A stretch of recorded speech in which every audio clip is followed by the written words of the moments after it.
ইরানের শীর্ষ নেতা আয়াতুল্লাহ খামেনি বলেছেন, ইসরায়েলে তাদের মিসাইল হামলা অত্যন্ত যৌক্তিক। বৈরুতে হামলার দায়ে ইসরায়েলের সর্বোচ্চ শাস্তি হওয়া উচিত বলেও মন্তব্য করেছেন তিনি। অন্যদিকে ইসরায়েল লেবাননে আক্রমণ অব্যাহত রেখেছে। দক্ষিণ লেবাননের বাসিন্দাদের সরে যাওয়ার নির্দেশ দিয়েছে ইসরায়েলি বাহিনী। শুক্রবার লেবানন থেকে হাজার হাজার মানুষ সিরিয়ার দিকে যাত্রা করেছে। বিস্তারিত ডেস্ক রিপোর্টে। লেবানন থেকে সীমান্ত পথে সিরিয়ায় পাড়ি জমাচ্ছে সাধারণ মানুষ। ইসরায়েলি বাহিনী রাতভর বোমা হামলা চালিয়েছে বৈরুতে। এই পথে যারা সরে পড়ছে তাদের বেশিরভাগ সিরিয়ার নাগরিক। বৈরুত এয়ারপোর্টের 1 মাইল দূরে অব্যাহত বোমা হামলা চালায় ইসরায়েল। ইসরায়েলের লক্ষ্য হিজবুল্লাহর পরবর্তী নেতাকে হত্যা। শুক্রবার ইরানের স্মরণকালের বৃহৎ সমাবেশ অনুষ্ঠিত হল।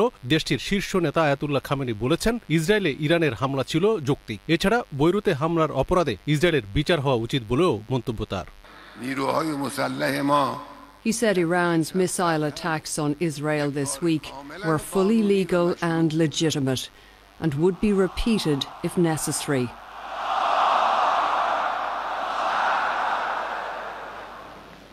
ইসরায়েলি হামলায় দক্ষিণ বৈরুত ধ্বংসস্তূপে পরিণত হয়েছে। লক্ষ্য হিজবুল্লাহ বাহিনীর সদস্যদের হত্যা করা। স্থানীয়রা জানালো, একটি পরিবারের 5 ব্যক্তিকে হত্যা করেছে ইসরায়েল, যাদের মধ্যে 2 মহিলা এবং 1 শিশু রয়েছে। ক্ষেপণাস্ত্র হামলায় এই ব্যক্তির প্রতিবেশীকে হত্যা করেছে ইসরায়েলি বাহিনী।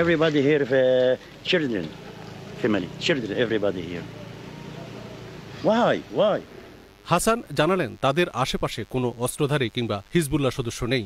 নিহত হয়েছে সাধারণ মানুষ। And the second missile sent me flying again, me and the guys. Now I'm terrified if I hear this sound. লেবাননের সাধারণ মানুষের আশঙ্কা, যুদ্ধের মাত্র শুরু, তাদের বাঁচা মরা একেবারেই অনিশ্চিত। It's not right. It's not right at all. I wish I died with them. অন্যদিকে হিজবুল্লাহ বাহিনীও পাল্টা হামলা অব্যাহত রেখেছে। এই ফুটেজ সামাজিক মাধ্যমে পোস্ট করেছে ইসরায়েল। তাদের সৈন্যদের লেবাননে প্রবেশের সময় এর মাধ্যমে মুখোমুখি হামলার সংকেত দিল ইসরায়েল। ফলে ধারণা করা হচ্ছে দুপক্ষের হামলা আরো জোরদার হতে শুরু করেছে। Milton Rahman, channel S news desk.